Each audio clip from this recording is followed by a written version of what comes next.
1 മക്കബായർ 13-ാം അധ്യായം. ശിമെയോൻ നേതാവ്. യൂദാദേശം ആക്രമിച്ച് നശിപ്പിക്കുന്നതിന് ട്രിഫോ വലിയൊരു സൈന്യം ശേഖരിച്ചിട്ടുണ്ടെന്ന് ശിമെയോൻ അറിഞ്ഞു. ജനങ്ങൾ ഭയചകിതരും പരിഭ്രാന്തരുമാണെന്ന് അവൻ കേട്ടു. അതിനാൽ ജെറൂസലേമിൽ ചെന്ന് ജനത്തെ വിളിച്ചുകൂട്ടി അവർക്ക് ആത്മധൈര്യം പകർന്നുകൊണ്ട് അവൻ പറഞ്ഞു, നിയമങ്ങൾക്കും വിശുദ്ധ സ്ഥലത്തിനും വേണ്ടി ഞാനും എൻ്റെ സഹോദരന്മാരും പിതൃഭവനവും എത്ര മഹത്തായ കാര്യങ്ങളാണ് ചെയ്തിട്ടുള്ളതെന്ന് നിങ്ങൾക്കറിയാമല്ലോ. ഞങ്ങൾ നടത്തിയ യുദ്ധങ്ങളും അനുഭവിച്ച ദുരിതങ്ങളും നിങ്ങൾക്കറിയാം. ഇങ്ങനെ ഇസ്രായേലിനു വേണ്ടി എൻ്റെ സഹോദരന്മാരെല്ലാവരും ജീവൻ ഹോമിക്കുകയും ചെയ്തിരിക്കുന്നു. ഞാൻ മാത്രം അവശേഷിക്കുന്നു. ഒരു വിപത്ഘട്ടത്തിലും ജീവരക്ഷാർത്ഥം ഞാൻ മാറി നിൽക്കുകയില്ല. എൻ്റെ സഹോദരന്മാരെക്കാൾ മേന്മ എനിക്കില്ലല്ലോ. എൻ്റെ ജനത്തിനും വിശുദ്ധ സ്ഥലത്തിനും നിങ്ങളുടെ ഭാര്യമാർക്കും മക്കൾക്കും വേണ്ടി ഞാൻ പ്രതികാരം ചെയ്യും. ജനതകളെല്ലാം നമ്മെ നശിപ്പിക്കുന്നതിന് വിദ്വേഷത്തോടെ ഒരുമിച്ച് കൂടിയിരിക്കുകയാണ്. ഈ വാക്കുകൾ കേട്ടപ്പോൾ ജനങ്ങൾ ആവേശഭരിതരായി. അവർ അത്യുച്ചത്തിൽ വിളിച്ചു പറഞ്ഞു, യൂദാസിൻ്റെയും നിന്റെ സഹോദരനായ ജോനാഥാൻ്റെയും സ്ഥാനത്ത് ഇനി നീ തന്നെ ഞങ്ങളുടെ നേതാവ്. ഞങ്ങൾക്ക് വേണ്ടി യുദ്ധം ചെയ്താലും നീ പറയുന്നതെന്തും ഞങ്ങൾ ചെയ്യും. യോദ്ധാക്കളെ എല്ലാവരെയും അവൻ വിളിച്ചു കൂട്ടുകയും ജെറൂസലേം മതിലിൻ്റെ പണി തിടുക്കത്തിൽ പൂർത്തിയാക്കുകയും അതിനെ എല്ലാ വശങ്ങളിലും സുരക്ഷിതമാക്കുകയും ചെയ്തു. വലിയൊരു സൈന്യവുമായി അബ്സലോമിൻ്റെ മകൻ ജോനാഥാനെ അവൻ ജോപ്പായിലേക്ക് അയച്ചു. തദ്ദേശവാസികളെ തുരത്തി അവർ അവിടെ നിലയുറപ്പിച്ചു. ജോനാഥാൻ്റെ മരണം. യൂദാദേശം ആക്രമിക്കുന്നതിന് വലിയൊരു സൈന്യവുമായി ട്രിഫോ ടോളമായിസിൽ നിന്ന് പുറപ്പെട്ടു. തടവിലാക്കപ്പെട്ട ജോനാഥാനും അവനോടൊത്തുണ്ടായിരുന്നു. സമതലത്തിനെതിരെയുള്ള അതിദായിൽ ശിമെയോൻ പാളയമടിച്ചു.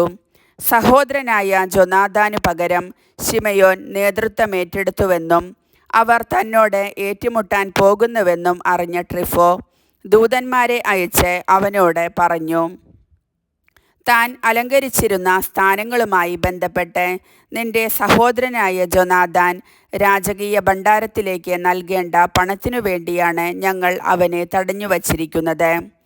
വിമോചിതനാകുമ്പോൾ അവൻ ഞങ്ങൾക്കെതിരെ വിപ്ലവമുണ്ടാക്കാതിരിക്കേണ്ടതിന് 100 താലന്ത് വെള്ളിയും ആൾജാമ്യമായി അവൻ്റെ 2 പുത്രന്മാരെയും തരുക. അപ്പോൾ ഞങ്ങൾ അവനെ വിട്ടുതരാം. ചതി നിറഞ്ഞതാണ് അവൻ്റെ വാക്കുകൾ എന്നറിഞ്ഞിട്ടും പണവും പുത്രന്മാരെയും കൊണ്ടുവരാൻ ശിമെയോൻ ആളയച്ചു. അങ്ങനെ താൻ ചെയ്യാതിരുന്നാൽ ജനങ്ങൾക്കിടയിൽ ഉഗ്രമായ വിദ്വേഷത്തിന് പാത്രമാകുമെന്നും ശിമെയോൻ പണവും പുത്രന്മാരെയും അയച്ച് കൊടുക്കാതിരുന്നതിനാലാണ് അവൻ മരിക്കാനിടയായതെന്ന് അവർ കുറ്റപ്പെടുത്തുമെന്നും അവൻ ഭയപ്പെട്ടു. പുത്രന്മാരെയും 100 താലന്തും അവൻ കൊടുത്തുവിട്ടു. എങ്കിലും ട്രിഫോ വാക്കുപാലിച്ചില്ല. ജോനാഥാനെ വിട്ടയച്ചതുമില്ല.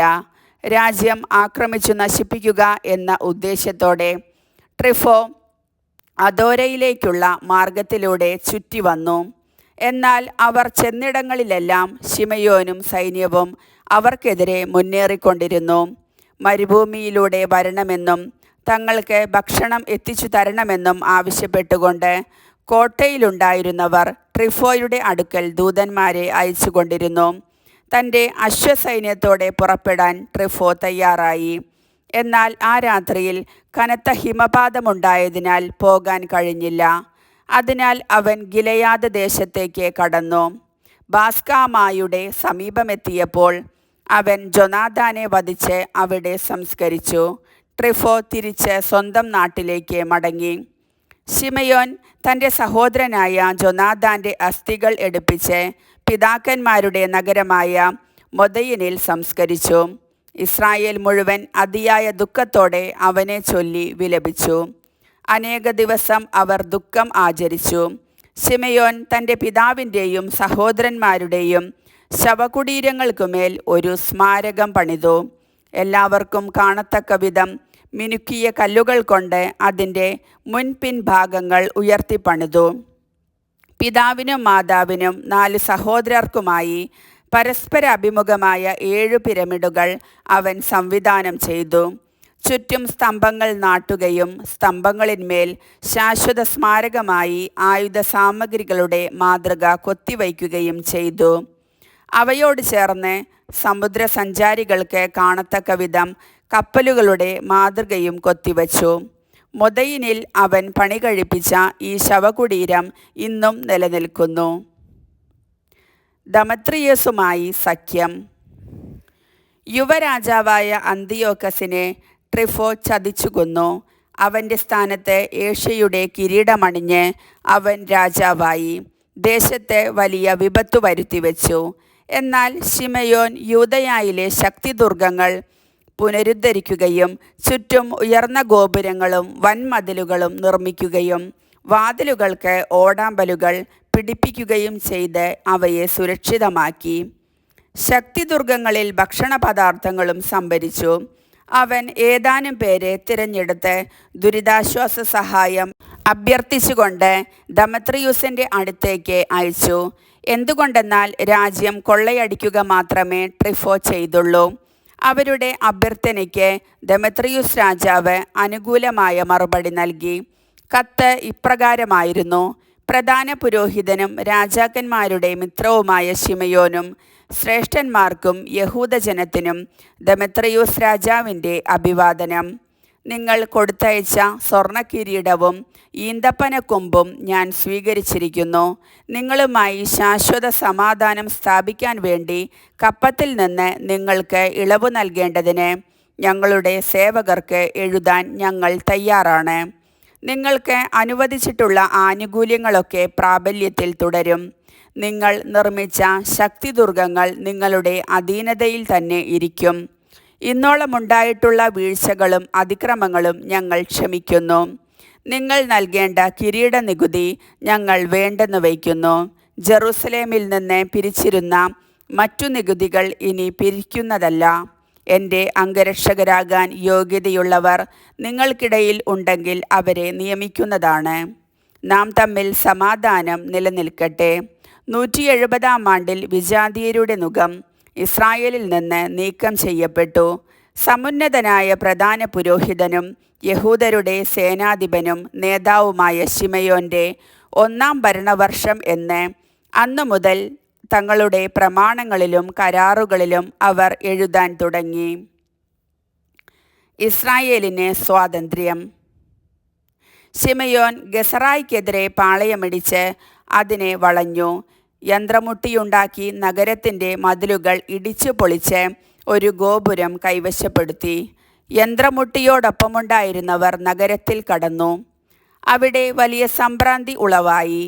നഗരവാസികൾ ഭാര്യമാരോടും കുട്ടികളോടുമൊപ്പം മതിലിന്മേൽ കയറി. വസ്ത്രങ്ങൾ കീറി അത്യുച്ചത്തിൽ നിലവിളിച്ച് ശിമയോനോട് സമാധാനത്തിന് അപേക്ഷിച്ചു. ഞങ്ങളുടെ അകൃത്യങ്ങൾക്കനുസൃതമായല്ല, അങ്ങയുടെ കാരുണ്യത്തിനൊത്ത വിധം ഞങ്ങളോട് പെരുമാറണമേ എന്ന് അഭ്യർത്ഥിച്ചു. ശിമയോൻ അവരുമായി ഒരു കരാറുണ്ടാക്കുകയും യുദ്ധം അവസാനിപ്പിക്കുകയും ചെയ്തു. എന്നാൽ നഗരത്തിൽ നിന്ന് അവൻ അവരെ പുറത്താക്കുകയും വിഗ്രഹങ്ങൾ പ്രതിഷ്ഠിച്ചിരുന്ന ഭവനങ്ങൾ ശുദ്ധീകരിക്കുകയും സ്തുതിഗീതങ്ങൾ ആലപിച്ചുകൊണ്ട് അതിൽ പ്രവേശിക്കുകയും ചെയ്തു. അവൻ അതിലെ അശുദ്ധികളൊക്കെ നീക്കി നിയമം പാലിക്കുന്നവരെ അവിടെ വസിപ്പിച്ചു. അതിൻ്റെ കോട്ടകൾ ബലപ്പെടുത്തുകയും തനിക്കായി അവിടെ ഒരു ഭവനം പണിയുകയും ചെയ്തു. ജെറുസലേമിലെ കോട്ടയിലുള്ളവർ ക്രയവിക്രയത്തിന് പുറത്തു പോകുന്നതോ അകത്തു കടക്കുന്നതോ നിരോധിച്ചിരുന്നു. തന്മൂലം അവർ വിശന്നു വലഞ്ഞു. അനേകർ പട്ടിണി മൂലം മരണമടഞ്ഞു. സമാധാനത്തിനായി ശിമയോനോട് അവർ കേണപേക്ഷിച്ചു. അവൻ അപ്രകാരം ചെയ്തു. എങ്കിലും അവിടെ നിന്ന് അവരെ ബഹിഷ്കരിക്കുകയും മാലിന്യങ്ങളിൽ നിന്ന് കോട്ടയെ ശുദ്ധമാക്കുകയും ചെയ്തു. 171-ാം ആണ്ട് 2-ാം മാസം 23-ാം ദിവസം യഹൂദർ സ്തുതിഗീതങ്ങൾ ആലപിച്ച് ഈന്തപ്പന കൊമ്പുകളേന്തി വീണ, കൈത്താളം, തന്ത്രിവാദ്യങ്ങൾ എന്നിവയുടെ അകമ്പടിയോടെ അതിൽ പ്രവേശിച്ചു. ഇസ്രായേലിൻ്റെ ഒരു മഹാശത്രു തകർക്കപ്പെടുകയും നീക്കം ചെയ്യപ്പെടുകയും ചെയ്തതുകൊണ്ട് തന്നെ എല്ലാ വർഷവും ആ ദിവസം ആഹ്ലാദപൂർവ്വം ആഘോഷിക്കണമെന്ന് ശിമയോൻ കൽപ്പിച്ചു. കോട്ടയ്ക്കെതിരെയുള്ള ദേവാലയഗിരിയുടെ മതിലുകൾ ബലപ്പെടുത്തി. അവനും സൈന്യവും അവിടെ താമസമാക്കി. തൻ്റെ മകൻ യോഹന്നാന് പ്രായപൂർത്തിയായി എന്നു കണ്ട് ശിമയോൻ അവനെ സർവ്വസൈന്യാധിപനാക്കി. അവൻ ഗസറായിൽ വാസമുറപ്പിച്ചു. കർത്താവിൻ്റെ വചനം.